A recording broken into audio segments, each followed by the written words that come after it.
Ladies and gentlemen, the President of the Republic of the Philippines, His Excellency Ferdinand R. Marcos Jr. and First Lady Luis Araneta Marcos.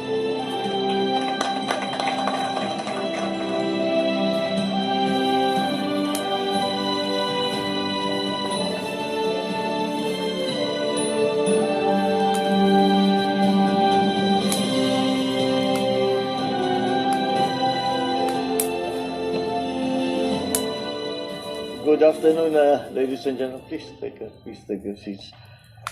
Vice President Inday Sara Duterte, were what I call our secret weapon on these trips is former President Imee, the Speaker of the House, Speaker Martin Romualdez. Is the Ambassador here with us? Ambassador, how good to see you. His Excellency Juan Silian, the Ambassador from the People's Republic to the Republic of the Philippines, members of the Cabinet that are here with us today, and of course our First Lady, Lisa Marcos. You know, I have to do that, otherwise I have not completed my duty.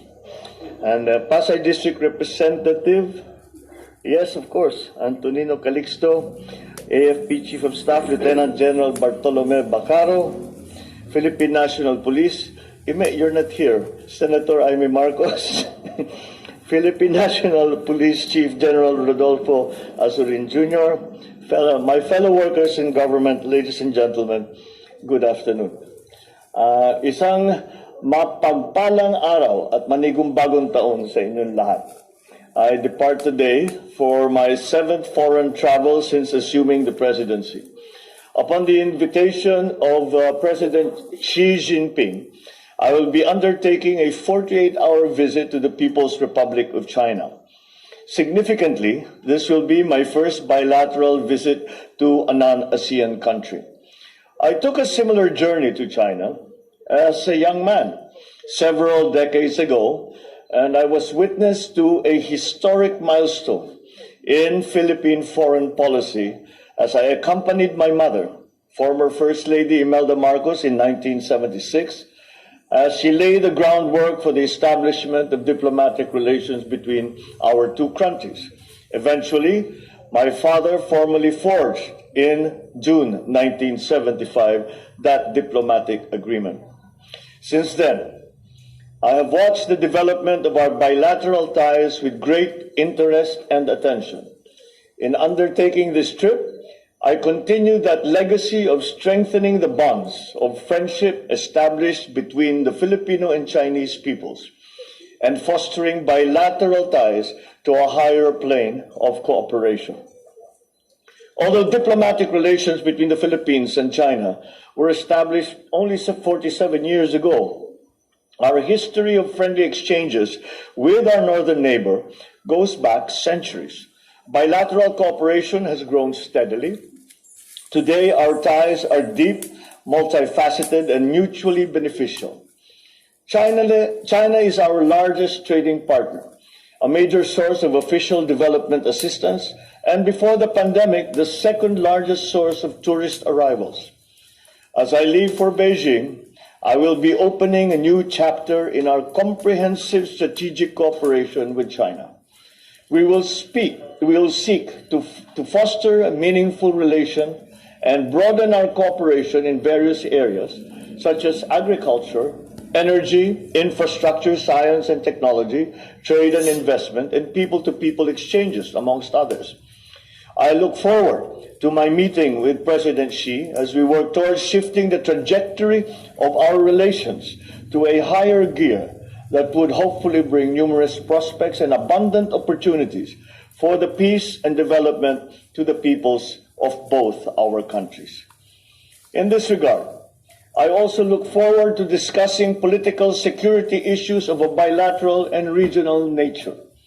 The issues between our two countries are problems that do not belong between two friends such as Philippines and China. We will seek to resolve those issues to mutual benefit of our two countries. We are rising as a nation, recovering from the ravages of a global pandemic. In our unremitting fight against the onslaught of COVID-19, our cooperation with China helps strengthen trust between our two countries. I recall our country's profound appreciation and gratitude when China was there to extend its helping hand in the form of vaccines, personal protective equipment, and technical assistance at the initial onslaught of the pandemic. You were the first to come to our aid. In this upcoming visit, we expect to sign more than 10 key bilateral agreements to add to the over 100 agreements we already have with China.